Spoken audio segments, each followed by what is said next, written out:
One option for replacing missing teeth is a dental bridge.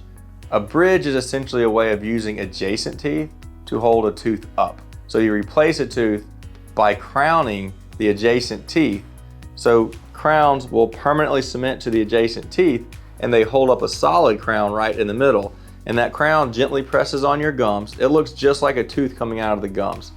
It's not necessarily the first line of choice. A dental implant is usually our first line of choice, but dental bridges can easily last 50 years if you take care of them, and they can be absolutely beautiful. There are even times where I recommend dental bridges instead of implants. Let's say you break your front tooth and the tooth on either side is dark gray.